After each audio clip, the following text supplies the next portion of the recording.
Humans saw the widowed alien mother rebuilding after the storm, then built them a real home. The White Surge blizzard had passed, leaving the cliffside colony of Oran Crest half buried in ice and silence. What used to be a row of houses now looked like ribs, splintered beams, crushed support arches, metal walls peeled open like old machinery. The frozen violet sea below was calm again, shifting under a thin crust of cracked ice. Wind pushed through the ruins, sharp and dry, carrying the faint smell of burnt polymer and rust.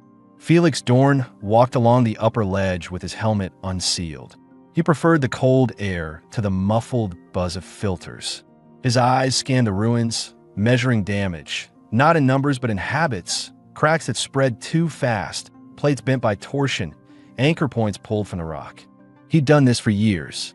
A structural response surveyor didn't get attached to any site. You logged data, filed your report, moved on to the next colony. But this one felt personal.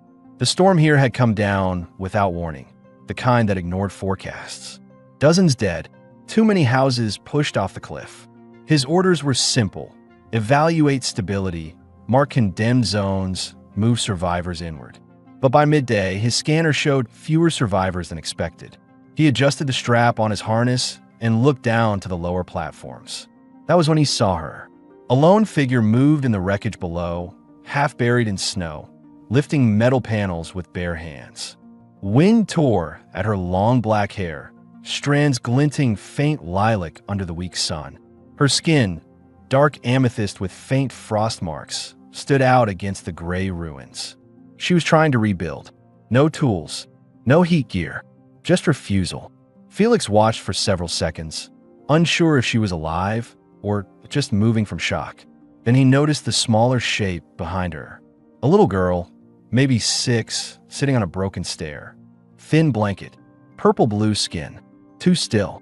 He felt his stomach tighten. It wasn't the first time he'd seen people working themselves to death after a storm. They couldn't accept the loss. But this platform was cracked straight through. One tremor and both would fall.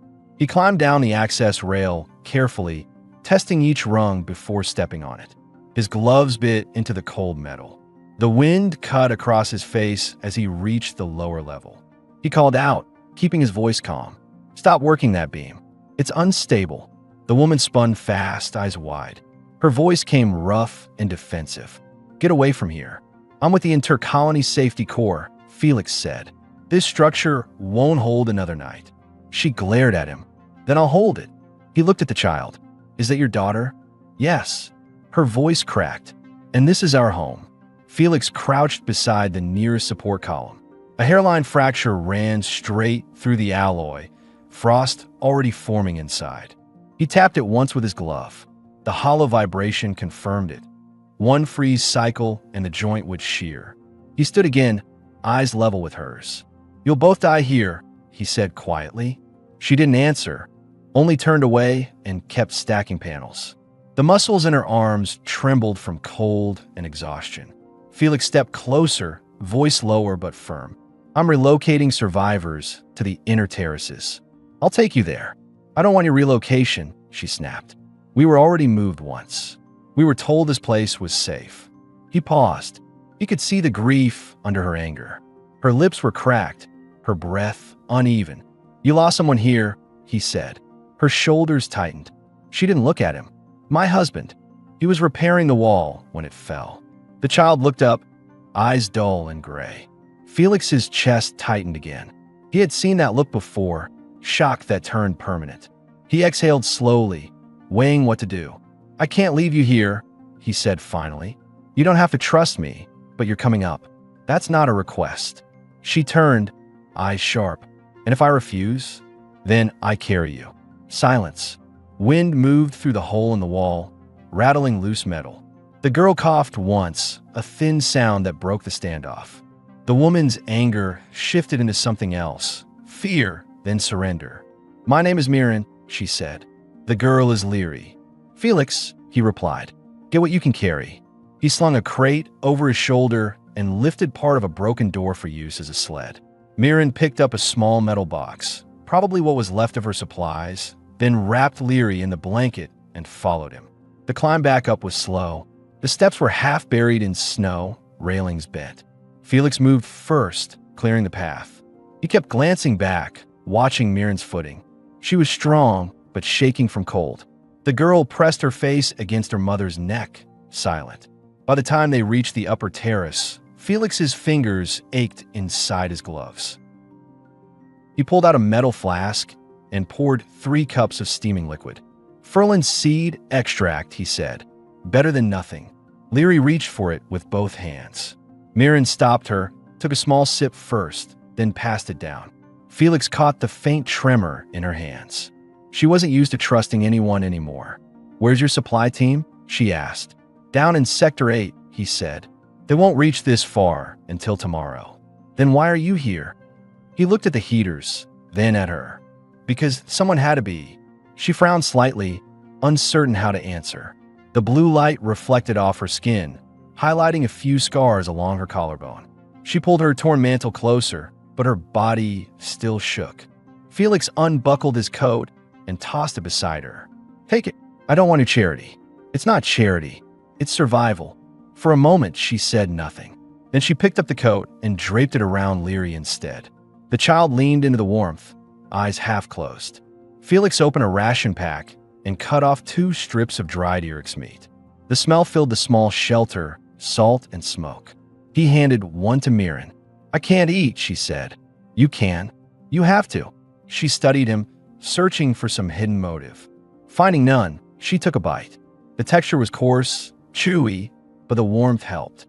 Felix watched her eat, feeling a slow calm settle in. He sat back against the wall, exhaustion creeping in behind his discipline. His fingers throbbed from cold, but he didn't show it. "You're not like the others," she said quietly. "What others?" "The ones who log our names, take pictures, and leave." Felix looked at the heaters. "My job is to keep people standing. That doesn't stop at paperwork." She gave a small, humorless smile. "And tomorrow, I come back with materials. You'll need insulation, food, and a real wall." Her brow furrowed. "Why would you do that?" He didn't have a good answer. It wasn't duty anymore. It was something heavier, something that started when he saw the girl in the cold. He rubbed his thumb over the cracked ridge in his glove, feeling the stiffness in his joints. "Because I can," he said finally, "and because no one else will." She looked down, lips pressed tight. The wind outside lessened, leaving only the hum of the heaters. Leary had fallen asleep against her mother's chest, her small hand gripping the coat fabric. Mirren's eyes softened when she looked at the child, then shifted back to Felix.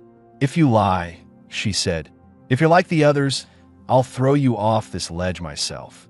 Felix met her gaze, steady. "If I lie, you won't have to." For the first time, she didn't look away. The silence between them felt less hostile, more fragile. Felix stood, adjusted the tarp seams, and checked the heater levels again. "You'll be safe for the night. I'll return at dawn." Mirren nodded, still holding Leary close. She didn't thank him, but her voice was softer. "You'll freeze out there. I've been colder." He stepped out into the wind. Snow whipped around him, but his mind stayed clear. He had planned to log the site and leave, but that changed the moment he saw them. Now, his mission wasn't just stability reports. It was making sure these 2 lived through the next storm. Felix looked back once. The blue light from the shelter pulsed faintly against the stone wall, steady and warm. Mirren was inside, holding her daughter, both wrapped in his coat. He turned away and started walking toward the upper grid, already calculating what materials he could divert in the morning. The job had rules, but sometimes the rules broke before the people did. The next morning came gray and thin, light barely touching the edge of the cliffs. Wind still moved across the colony, gentler now, but the air carried the dry cold that cut through clothes and skin alike. Felix returned before first shift, his breath steaming through the scarf around his neck, boots scuffing against frozen grit. He had 2 insulated packs strapped to his back, materials pulled quietly from a depot locker he was not supposed to use. He wasn't thinking about regulations. He was thinking about the woman and the child on the terrace. When he reached the spot, the tarp shelter still stood, corners stiff with ice. Thin smoke rose from the heater vent, a good sign. He ducked under the flap and stepped inside. Mirren was already awake. She knelt near the heater, wrapping strips of fabric around her arms to repair her torn dress. The ember-red cloth was cleaner now, washed in melted snow and dried overnight. She had tied it tighter at her waist with a belt of salvage cord, and her long hair was pulled back in a rough braid. The frost burns on her legs were fading to pale streaks. Leary sat cross-legged beside her, tracing small circles in the condensation on the tarp floor with her finger. Mirren's eyes lifted as Felix entered. "You came back. I said I would." He lowered the packs and began unpacking supplies. Insulated cloth panels, a collapsible frame, rations, one portable cook unit. Leary's gaze followed each object carefully. The girl hadn't spoken a word last night. Felix crouched and placed a wrapped piece of Eric's meat beside her. "Warm it on the unit," he said. "It's better hot." Mirren's hand hesitated before accepting it. "You didn't have to bring food." "I did," he said simply. "You didn't eat enough yesterday." She looked at him for a moment, trying to read something behind his calm tone. There wasn't much to find. Felix's face gave away a little. Eyes steady, mouth firm, a man used to speaking less and doing more. He unpacked the construction tools next: an anchoring drill, a resin applicator, a folded lattice beam. Mirren rose and stepped closer, the movement silent, measured. "You plan to rebuild this ledge for us?" "No," he said, checking the drill battery. "I plan to build something safe. Rebuilding ruins means dying in the same spot twice." She crossed her arms, studying him. "You think I can't build? I think you shouldn't have to alone." That hit something. Her jaw flexed, and she looked away toward the violet horizon where the sea shimmered under the ice crust. "We used to live closer to the main tower," she said quietly. "Before the storm, my husband worked with a loading crew. They said the outer walls were strong enough. They weren't." Felix fastened the drill head. "The survey data was outdated," he said. "Happens too often. Cheap metal, old anchors." "You sound like you blame yourself." "I blame the system," he said, meeting her eyes. "But the system won't come back for you." Her silence carried agreement. They worked side by side for hours. He marked new foundation lines with chalk, showed her where to place the frame supports. Mirren followed his instructions, lifting panels, steadying beams. The cold bit through her exposed shoulders, but she refused to stop. When she stumbled slightly, Felix caught her elbow to keep her balanced. She didn't pull away, only gave a small nod. By mid-shift, the skeleton of a small shelter stood against the cliff wall. The resin seams hardened fast, emitting faint heat as they cured. Mirren stepped back, breathing hard, cheeks flushed from cold and effort. Leary peeked from under the tarp and smiled faintly. It was the first time Felix had seen the child smile. He caught himself smiling back before turning away to check the anchoring bolts. When he finished, he knelt by the heater. "I've got proper coffee this time," he said, taking out a small metal tin. He poured dark powder into a pot and set it on the unit. The smell filled the shelter, bitter, earthy, real. Mirren sank down across from him, resting her arms on her knees. "You carry a lot for someone on duty." "I travel light," he said, "except when I shouldn't." Her brow furrowed slightly. "You risk your position helping us." "What?" Felix stirred the pot. "You want the honest answer?" "Yes.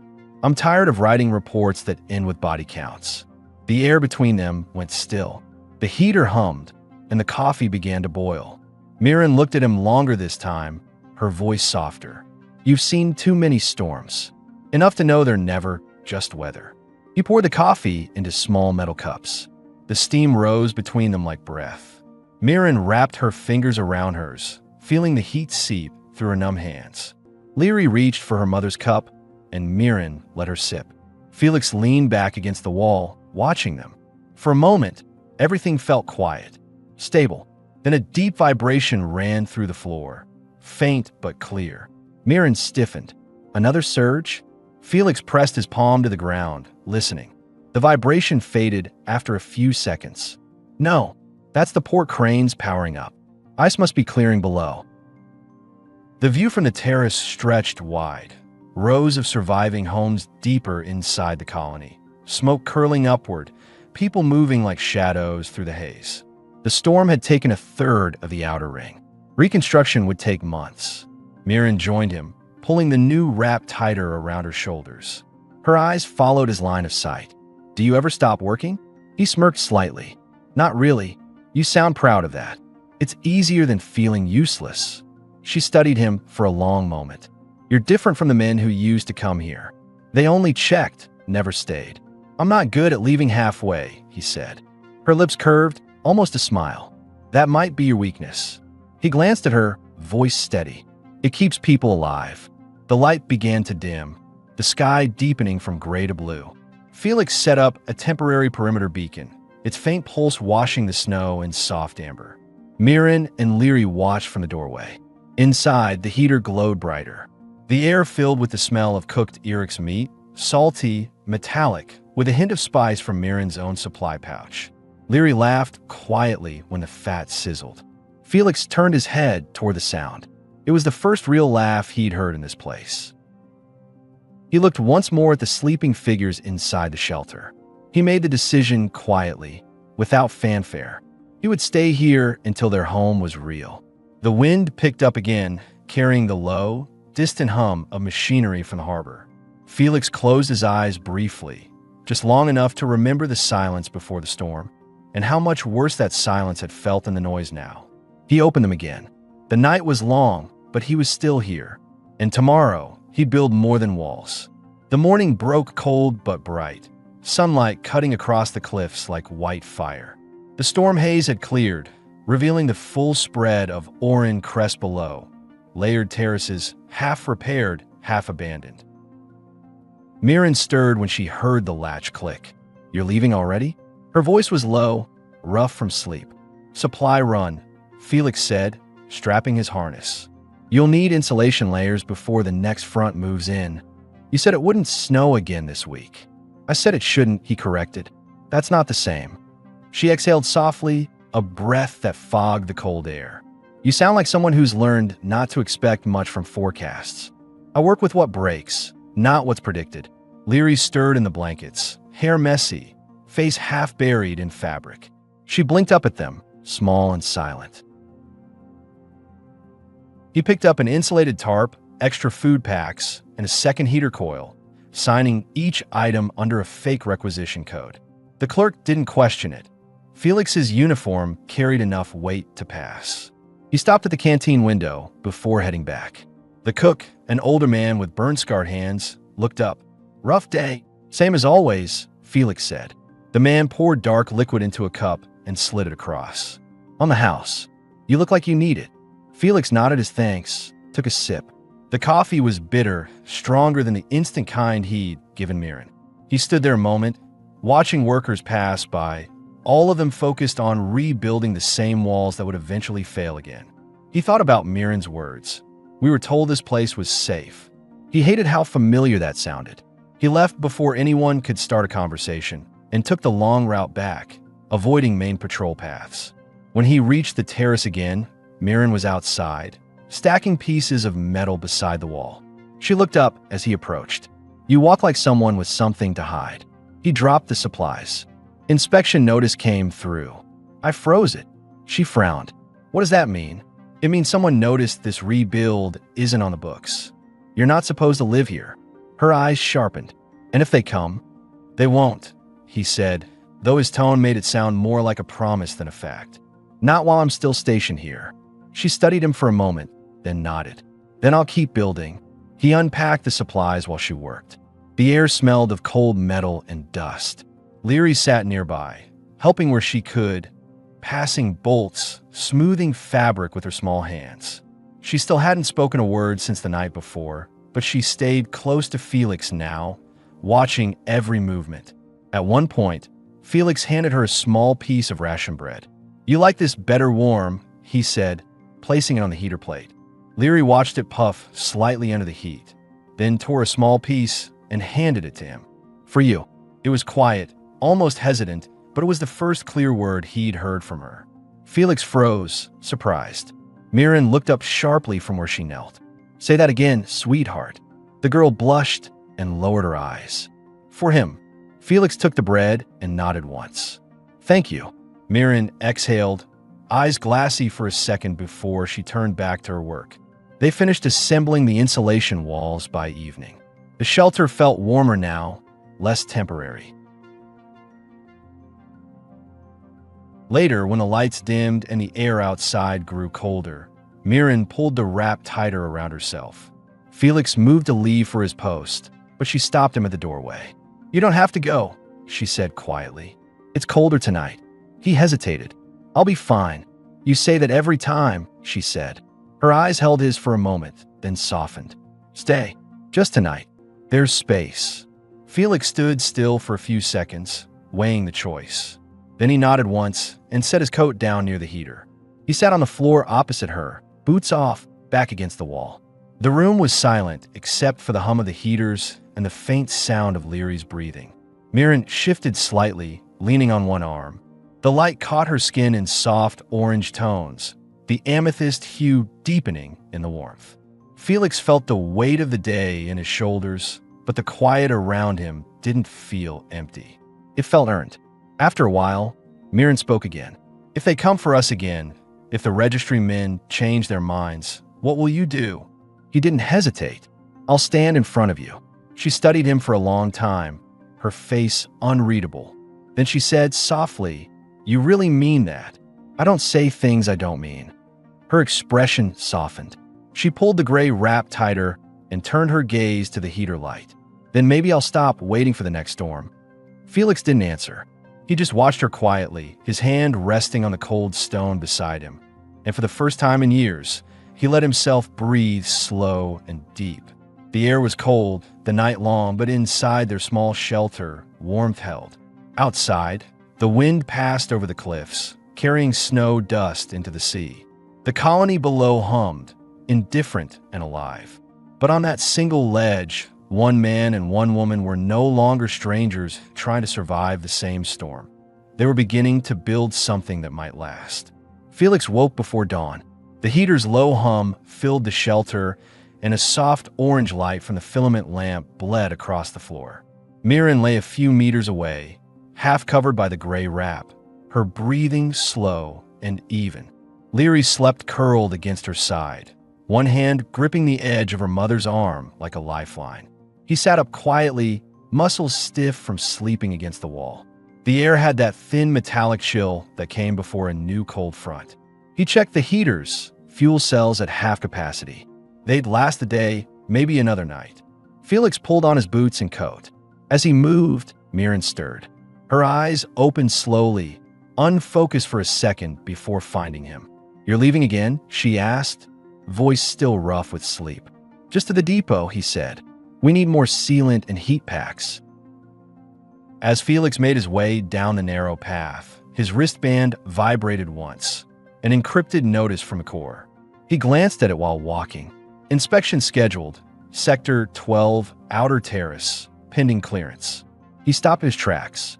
Sector 12 was theirs. Someone had reactivated the notice. He froze. He exhaled through his nose, steadying the flare of anger in his chest. They'd come eventually. It was just a matter of when. He resumed walking, his steps harder, faster. At the depot, he signed for the supplies under the Renshaw Haven code he'd entered earlier. The clerk, a young man with pale skin and half-frozen hands, hesitated when he saw the name. "This site isn't on the clearance list anymore," he said. Felix's tone stayed calm. "That's being updated. Director's request." The clerk hesitated, then nodded. "Right. Sure. I'll log it." Felix loaded the supplies, double-checked the thermal cells, and left before more questions followed. He reached the terrace just as the sun broke over the sea, reflecting gold light off the frozen waves. Mirren was outside again, working, this time with purpose. She had stripped down the damaged tarp wall and was replacing it with alloy plating he'd salvaged earlier. Her arms were bare despite the cold, skin flushed from effort, breath quick. The gray wrap hung around her waist now, like a work sash. Felix set down the supplies. "You don't stop, do you?" She didn't look up. "Neither do you." "Fair point." He crouched beside her, helping align the panel. "You did this by yourself." "Leary helped," she said, glancing toward the child. Leary sat near the heater, folding the insulation cloth into small rolls, her small face serious. Felix smiled faintly. She's efficient. She takes after her father, Mirren said quietly. Then, after a beat, she added, he was a builder too. Not like you, no license, no uniform. Just hands and patience. Felix tightened a bolt. That's still building. Mirren looked at him. He died trying to keep this wall up during the surge. Felix didn't answer right away. His hand paused mid-turn. Then we'll make it stronger, he said finally. So it doesn't happen again. Her expression softened. You talk like you believe that. I do, he said simply. They worked together until the afternoon. The new walls gleamed dull silver under the sun, the seams tight and sealed. Felix added 2 extra braces to the corner joints, the kind that could survive another storm surge. Mirren watched him work, noticing how his movements were deliberate. Every screw tightened twice, every line checked. When he finally stopped, sweat darkened the collar of his shirt under the coat. Mirren handed him a flask of water.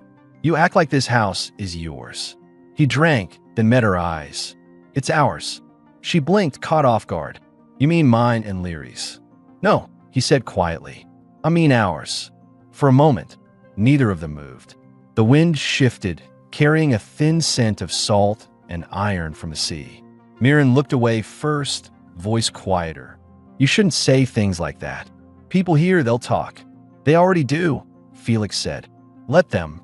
Inside, Leary was humming quietly to herself, drawing lines in the frost on the table surface. Felix walked over and knelt beside her. What's that? She smiled shyly. It's us, she said, pointing to 3 small stick figures. He chuckled under his breath. Looks about right. Mirren's voice came from the doorway. You're teaching her bad art. She's got talent, he said, pretending to inspect the drawing seriously. See? Strong lines. Good foundation. Leary laughed. Mirren shook her head, but her mouth curved into a smile. The heater filled the room with steady warmth. Mirren cooked a small meal of Eric's meat strips and preserved root, the pan sizzling quietly. The smell was sharp, earthy. Felix sat opposite her, elbows on his knees, watching her move. She cooked like someone who'd done it in every condition, focused, precise, not wasting emotion. After they ate, Mirren leaned back against the wall, tired but relaxed. You don't talk about your family, she said. Felix looked at the heater's glow. There's not much left to talk about. My parents worked hydro stations on Garan. Storm wiped it out. After that, I stayed with the Corps. No one waiting for you anywhere? He shook his head. Not anymore. She studied him quietly. You could have gone anywhere, Felix. Why come here? He hesitated, then met her eyes. Because this place looked like it still had people worth staying for. Her throat tightened, and she looked away again. You say things like that and act like you don't mean them. I don't say anything I don't mean, he replied. The room fell silent again, the kind of silence that wasn't awkward, just heavy with something unsaid. Outside, the sound of a distant engine broke the stillness. Felix straightened, his instincts immediately alert. The hum grew louder, a low, constant vibration. Mirren stood too, frowning. What is that? He moved to the door and stepped outside. Down the main path, 3 figures were walking toward them. 2 men in gray inspection coats, one carrying a tablet. The insignia of the Colonial Registry glinted on their sleeves. Felix's heartbeat stayed slow, but his jaw tightened. He stepped forward, meeting them halfway. The lead inspector nodded at him. Officer Dorn, you've got an unauthorized shelter on a restricted platform. Felix's tone stayed even. Temporary residents. Survivors from a surge. That's not the issue, the man said, checking his slate. There's no official permit under their names. The Alien Registry lists the mother as unaffiliated pending transfer. That means relocation to central housing. Behind him, Mirren stood in the doorway, body tense. Leary clung to her leg. Felix folded his arms. You relocate her, the child dies of cold within a week. The central blocks don't have heating for her species. That's not your jurisdiction, the inspector said. You can't override administrative placement. Felix stepped closer, voice dropping. I already did. The man's brow furrowed. Excuse me. Felix tapped his wristband. Register this platform under my field ID. Designated it as a dependent shelter. That means they're under my protection. The second inspector scrolled through the data. His expression changed slightly. He's not lying. It's logged as Renshaw Haven, linked to Officer Dorn's unit. The first man scowled. You overstepped authority, Dorn. We'll file this. File whatever you want, Felix said calmly. They stay. For a few seconds, the men hesitated. The sea wind picked up, cutting through the silence. Then the lead inspector exhaled sharply. Fine, but this isn't permanent. You'll answer for this at review. They turned and left. Felix stood still until the sound of their boots faded down the path. Behind him, Mirren spoke quietly. You didn't have to do that. I did, he said, turning toward her. They won't come back. Her voice shook slightly. And if they do, he looked at her, expression steady. Then I'll still be here. For a long time, she didn't speak. Then she stepped closer, her hand brushing his sleeve, hesitant, uncertain, but real. You shouldn't have to carry this alone. Felix met her eyes. I'm not. That night, the wind returned, soft but constant. Mirren moved closer to him by the heater, her shoulder brushing his arm. She didn't pull away. Leary slept between them, small and safe. Outside, the colony lights flickered under the cold. Inside, the shelter held warm and solid, the sound of the storm now just background noise to the quiet promise they'd made without saying it.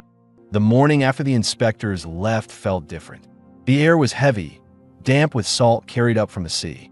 The storm clouds had drifted inland, leaving the cliffs soaked and gleaming under the faint sun.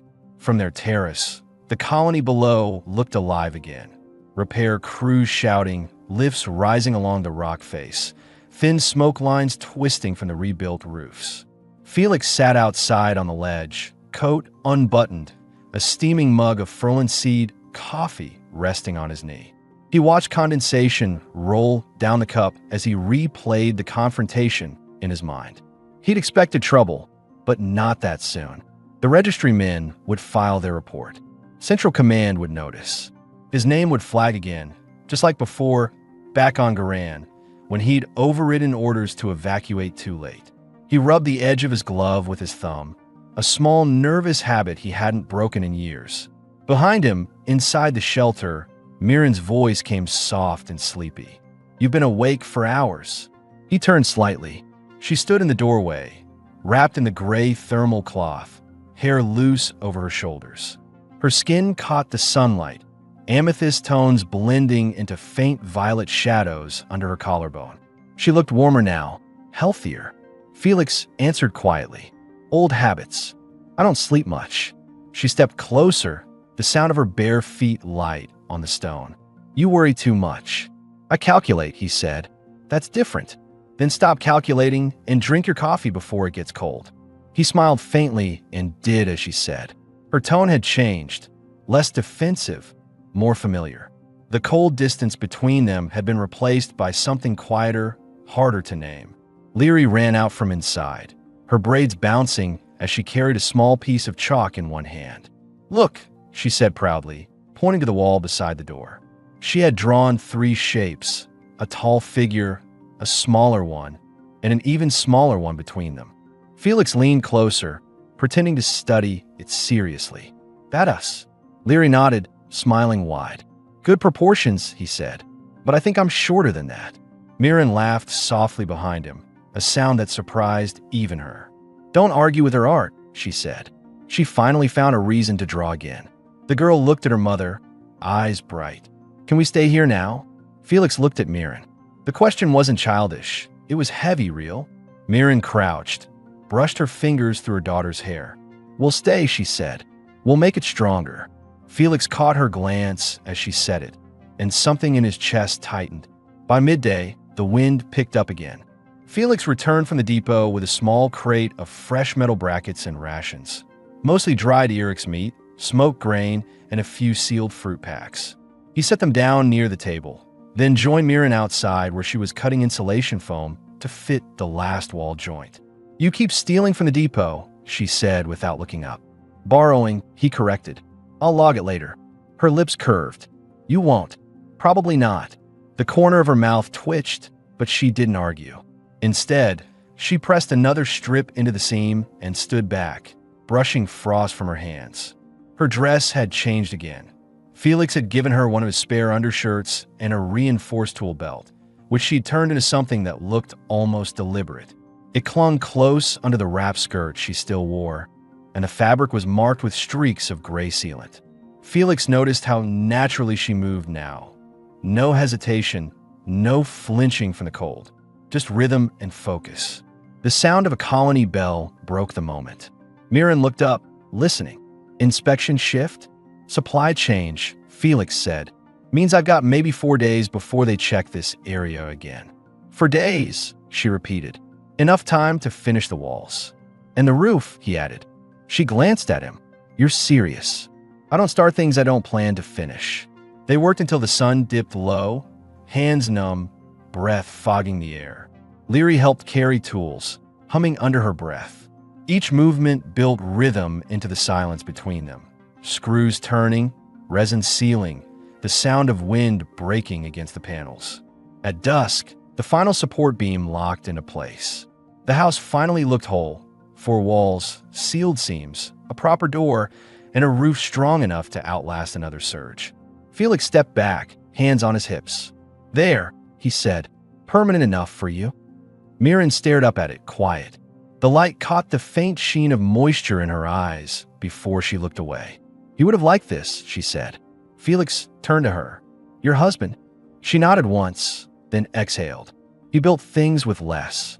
You remind me of him sometimes, when you get that look like you'd fix the world if it would just stay still long enough. Felix's jaw tightened. He died building this. Mirren's gaze lowered.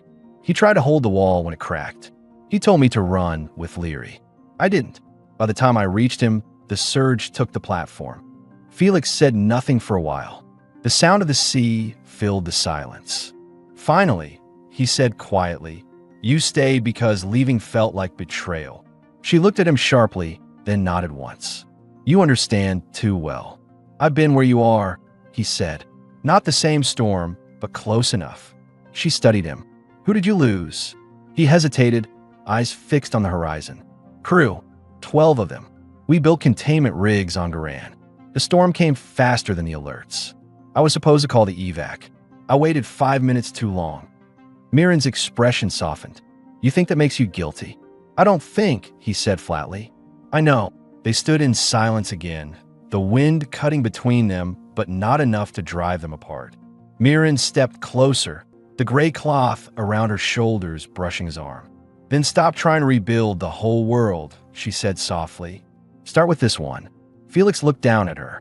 The warmth of her hand brushed his sleeve before she realized what she'd done, but he didn't pull away. Inside, Leary called from the doorway. It's cold. Mirren stepped back, clearing her throat. Come on, she said. Dinner. They ate inside by the heater. Mirren served grilled Erex strips over pressed grain rounds, seasoned with something faintly floral she'd saved from a pouch of local spice. Felix chewed slowly, savoring the warmth. This is good, he said. She smirked. You sound surprised. I'm used to core rations. They don't come with flavor.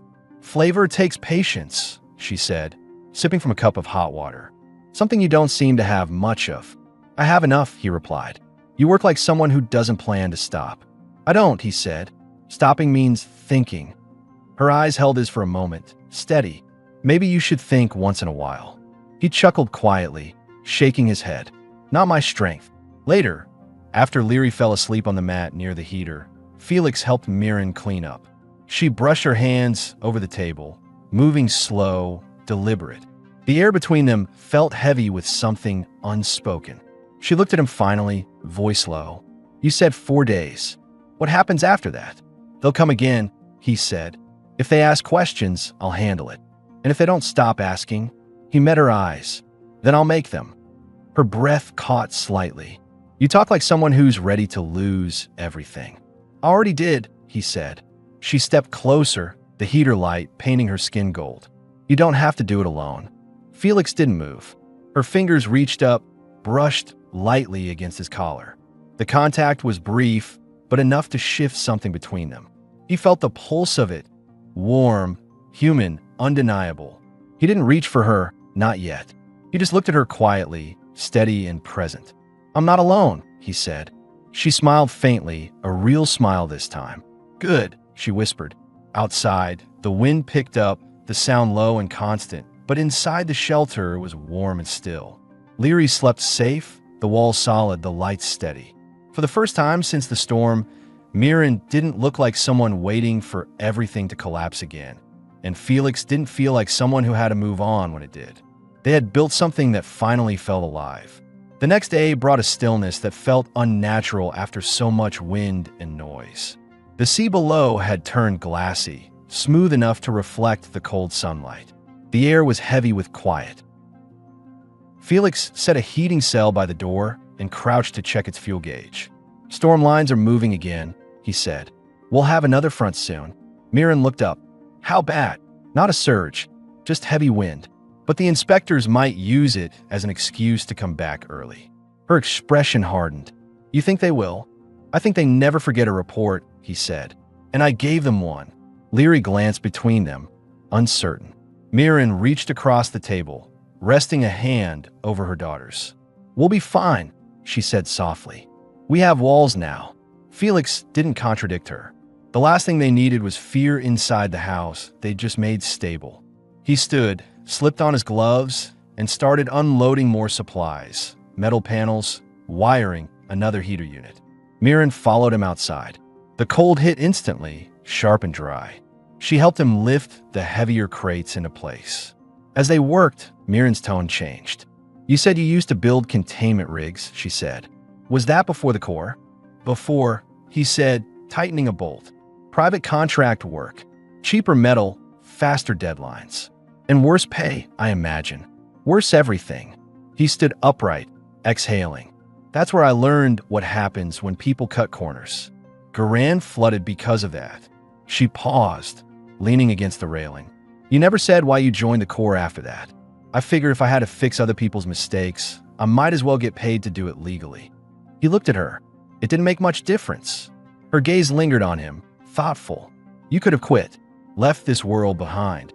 He gave a small shrug. And go where? I don't do well sitting still. You're sitting still now, she said quietly. He met her eyes, and a slow smile tugged at one corner of his mouth. That's different. They worked until midday. When the wind picked up, they went inside to eat. Lost everything else, but not that. Smart choice, he said. Smells better than the Corps kitchens. She chuckled softly. I doubt that's difficult. They ate in comfortable silence for a few minutes. Then Felix said, Registry might visit again within 48 hours. If they come, let me talk. Mirren's voice dropped. And if they demand relocation again, then they'll find a reason not to push it, he said. I've written the inspection codes myself. They won't risk crossing them. She nodded slowly, but her shoulders stayed tense. You make it sound easy. It's not, but it's possible. Leary finished her meal and curled up by the heater, drawing patterns in the condensation on the glass. Her hum filled the quiet between them. When the child finally fell asleep, Mirren stood and began clearing the bowls. Felix reached to take one from her. Their fingers brushed. For a brief second, neither moved. Her hands were warm from the dishwater, his cold from outside. He spoke first.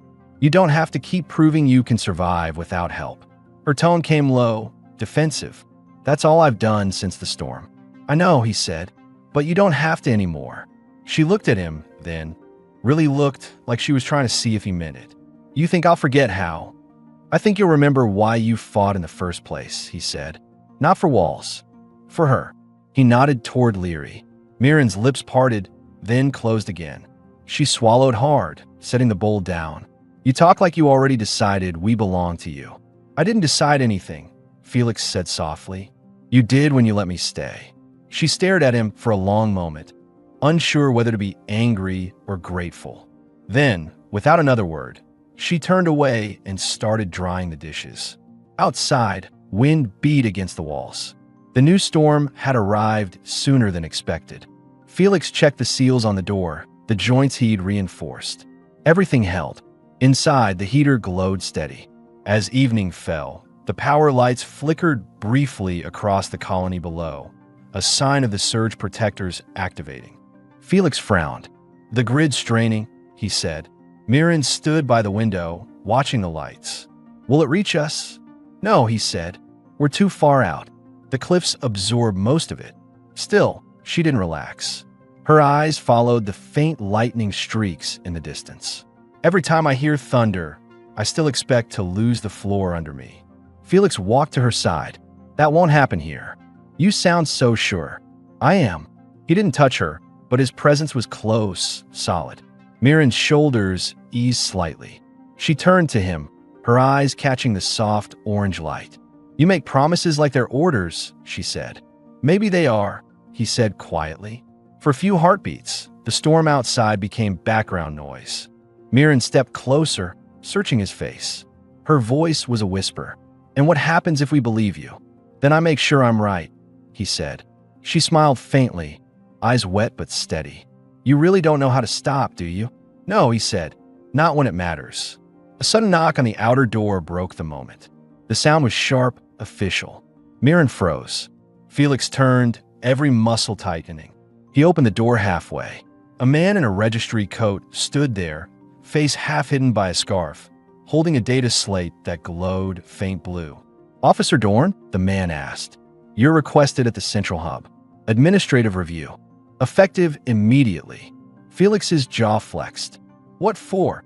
Unauthorized shelter and civilian registry interference, the man said flatly. Orders from above. You'll need to come now. Mirren stepped behind Felix. He's not leaving, she said sharply. The inspector looked at her with faint annoyance. Ma'am, this doesn't concern you. Felix's tone stayed calm, but hard. Give me 1 hour. I'll come down myself. You know that's not how this works. It is today, Felix said. He took a slow step forward until he was standing half inside the doorway, half outside. The cold air swirled between them. Tell your handler I'm finishing something. I'll report before sundown. The inspector hesitated, weighing the risk of pushing further. It wasn't soft. It was desperate, raw, full of everything she'd been holding back since the storm. Felix's hand came up to her jaw, thumb brushing her cheek. When they pulled apart, both of them were breathing hard. You come back, she whispered. He nodded once. I will. He took his gloves and walked to the door.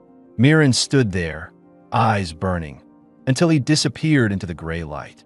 Leary stirred from her sleep and mumbled softly. Where's he going? Mirren knelt beside her. To fix something, she said, her voice steady though her hands trembled. Outside, the wind rose again, carrying the scent of salt and metal through the air.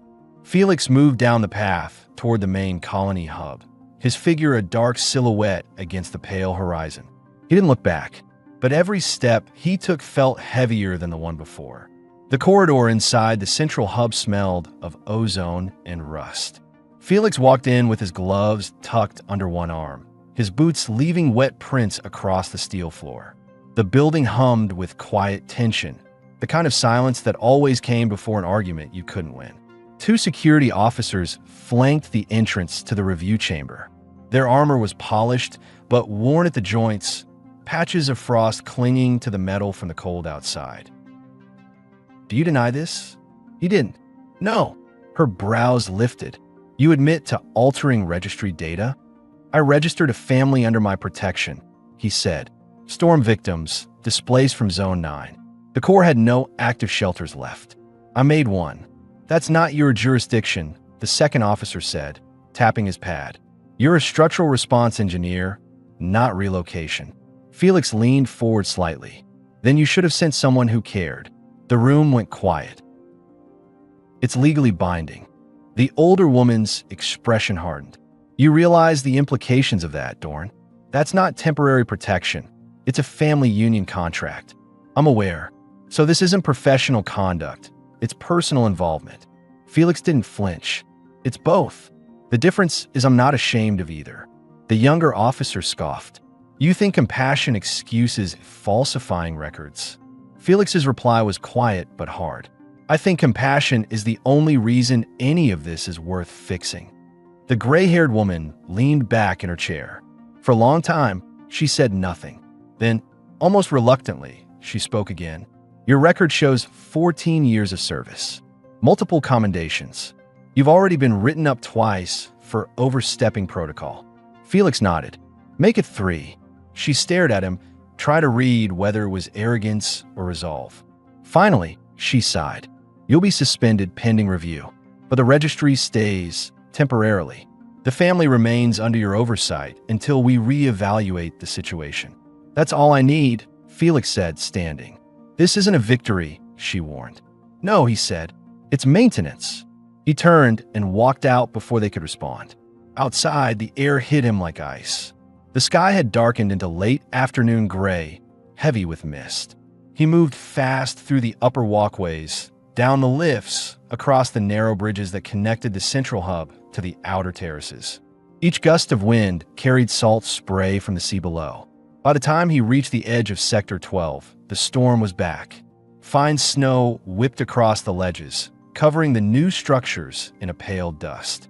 The sound of waves echoed faintly from far below, hollow, endless. Felix's boots crunched over the frost as he approached the small house. The door light was still on. Warm amber spilled through the cracks around the frame. He exhaled, long and steady, then pushed the door open. Inside, the air was warm and filled with the smell of cooked root and smoke. Mirren stood near the table, her back to him, stirring a pot over the heater.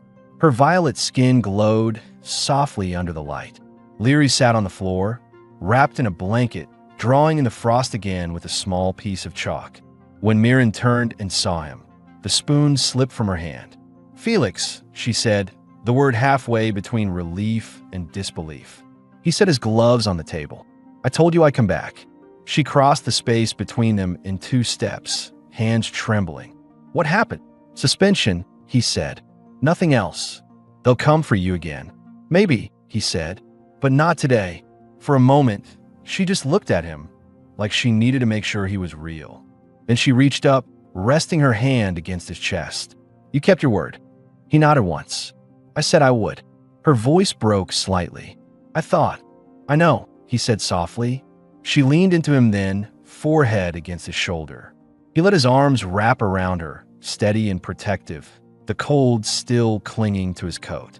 She stayed there for a long time, breathing him in, until Leary's small voice cut through the quiet. Mom. Mirren turned, still holding onto Felix's coat. It's all right, Leary, she said gently. He's home. The child smiled, half asleep, and curled deeper into her blanket. Felix exhaled, some of the tension finally leaving his body. He felt Mirren's warmth against him, the faint tremor still in her hands. Dinner's ready, she said after a while, voice quieter. He smiled faintly. Good. I'm starving. She laughed softly, the sound small but real, and stepped back. Sit. I'll serve. They ate together, 3 bowls of root stew with seared earix meat, rich and spicy. Felix felt the warmth spread through him with every bite. It wasn't the food that mattered. It was the sound of Leary's quiet humming, the way Mirren's eyes lingered on him between mouthfuls, and the fragile peace that had finally taken hold. After they finished, Mirren began clearing the table. Felix stood to help her, but she shook her head. Not tonight. Sit. He hesitated, then did as she asked. The heater light flickered low, throwing soft shadows across the room. When she returned, she sat beside him, closer than before. Her voice came low, steady. They'll keep watching you. You know that. I do. And you still won't leave? He turned toward her. You want me to? Her lips parted. No. Felix leaned closer. Then I won't. She looked at him for a long time, eyes bright, expression uncertain. You don't even know what this place will become. I don't need to, he said. I just know who's here. For a second, she forgot to breathe. He smiled back, then warmed me. She laughed softly, then rested her forehead against his.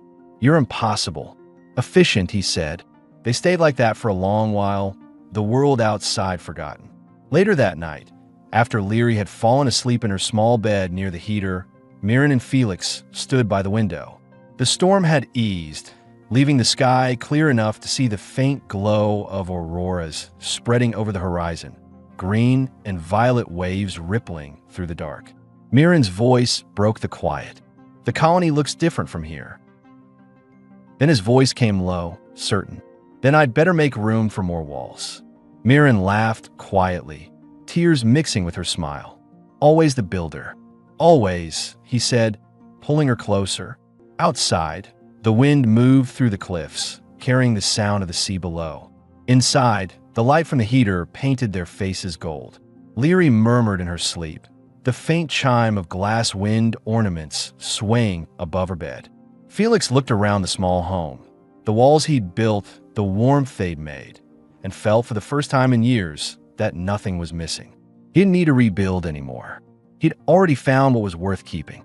And when dawn came again, cold and bright over the violet sea, the three of them stood together in the doorway. One human, one alien, one child, watching the light touch the cliffs of Orin Crest. Their home stood solid behind them, anchored deep into the rock. The storms would come again someday, but they weren't running anymore. The next morning came pale and windless, a stillness that made every sound inside the house feel louder. The slow crackle of the heater, the soft clink of metal cups, the quiet rhythm of Mirren's movements as she folded the thermal wraps. The storm had passed completely now, leaving a sharp blue light filtering through the half-frosted window. Felix sat at the table, fixing a cracked tool handle. His sleeves were rolled to the elbows, revealing the lines of tired muscle that came from weeks of work. Mirren moved behind him, hanging the freshly washed wraps near the heat source to dry. Her hair was down, long and dark with faint lilac sheen at the tips. She'd shed the heavy outer layer of her clothes, wearing only the soft, sleeveless tunic he'd once given her to keep warm during the first rebuild. The silence between them wasn't tense anymore. It was full, lived in, like the quiet inside a real home. Leary was outside, playing with the wind chime Felix had helped her make from glass shards. The sound of her laughter drifted in through the doorway. Felix looked up from the tool, his gaze following Mirren as she crossed the room. The movement was slow, steady, her hips brushing the edge of the table. She stopped when she noticed his eyes. "What?" she asked softly. He set the tool down. "Just making sure you're not working harder than me again." She smiled faintly, one brow arching. "I do most days." "Not today," he said. His voice was calm, but there was weight beneath it. Mirren tilted her head, watching him for a moment.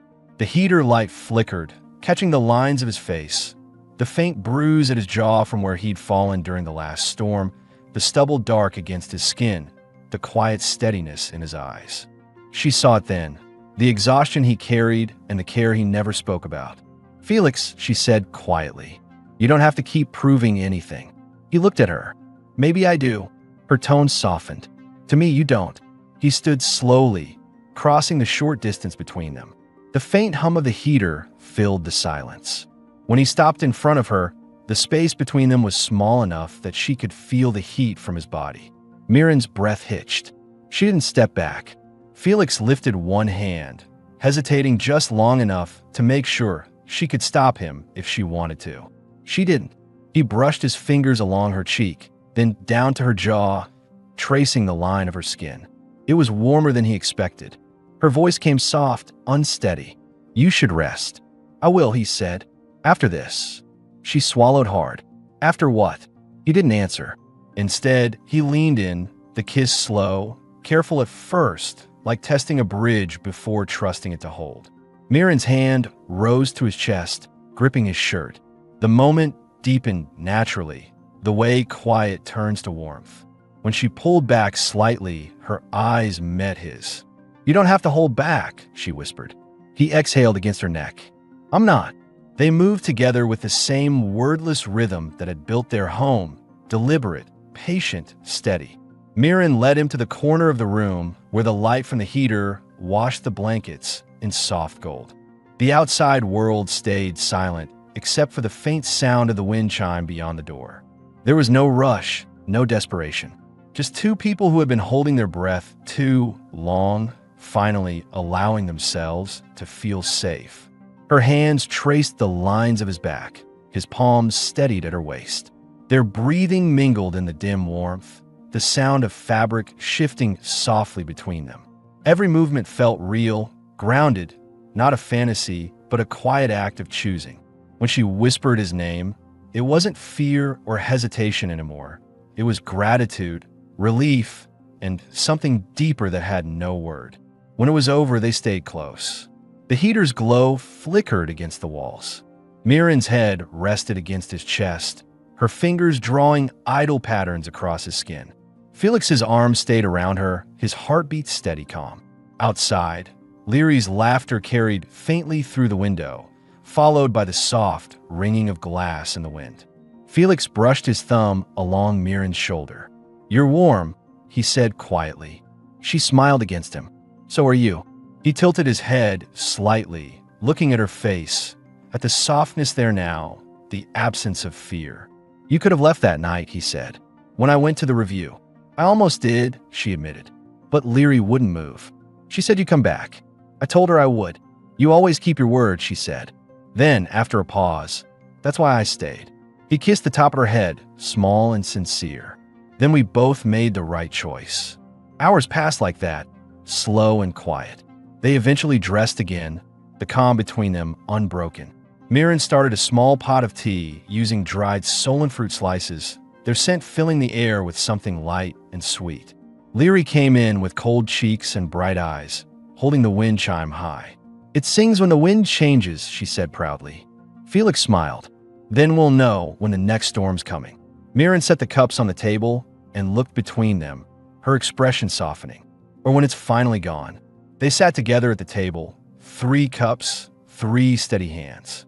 The walls hummed faintly with wind outside, but inside, everything was still. As the evening settled, Felix stood at the doorway, watching the horizon. The aurora lights were back, green, violet, faint gold weaving together above the frozen sea. Mirren came up beside him, slipping her hand into his. He glanced down at her, then out again toward the glowing edge of the world. "This place was supposed to be temporary," she said. He nodded. "Most good things start that way." She smiled. "Do you ever stop rebuilding?" "Only when it's strong enough," he said. "And this," he looked at her, then at Leary asleep in the corner. "This is strong enough." Mirren leaned her head on his shoulder. "Then it's home." He wrapped an arm around her, pulling her closer as the cold air brushed their faces. The storm season was ending. The colony below would keep rebuilding, people would come and go, and his name would fade from the reports. But on the farthest edge of Orin Crest, one small home would stay lit every night. A human-built house, bound by the warmth of an alien woman and her child. And in that light, under the soft pulse of the auroras, Felix finally let himself rest.